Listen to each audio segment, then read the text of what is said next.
కృష్ణుడు అర్జునుడితో ఇలా చెప్పాడు. నాశనం లేనట్టి ఈ యోగ శాస్త్రం అంటే ఫలితంపై ఆసక్తి లేకుండా ఆత్మజ్ఞానంతో కూడిన ధర్మాన్ని పాటించడం. మొదటిగా ఈ సమస్త లోకానికి వెలుగుని శక్తిని ఇచ్చే సూర్య భగవానుడైన వివస్వానునికి బోధించాను. వివస్వానుడు దీనిని మానవులకు మొదటి రాజు, ఇంత ధర్మాన్ని శాసనాలని ఏర్పరిచిన ధర్మశాస్త్ర నిర్మాత అయిన మనువుకు బోధించాడు. మనువు తన కుమారుడు ఇంకా సూర్యవంశ స్థాపకుడైన ఇక్ష్వాకునకు బోధించాడు. ఈ జ్ఞానం మనకు కొన్ని వేల కోట్ల సంవత్సరాల ముందు నుంచే ఉంది అని అర్థమవుతుంది.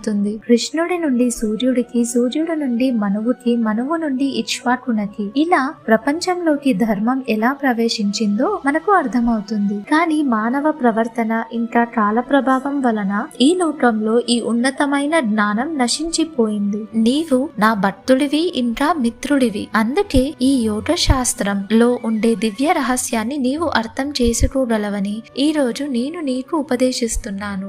శ్రీ భగవానువాచ ఇమం వివస్వతే యోగం ప్రోక్తవానహమవ్యయం వివస్వాన్మనవే ప్రాహ మనురిక్ష్వాకవే బ్రవీత్ ఏవం పరంపరా ప్రాప్తం ఇమం రాజర్షయో విదుః సకాలే నేహ మహతా యోగో నష్టః పరంతప స ఏవాయం మయా తేద్య యోగః ప్రోక్తః పురాతనః భక్తోసి మే సఖా చేతి రహస్యం హ్యేతదుత్తమం.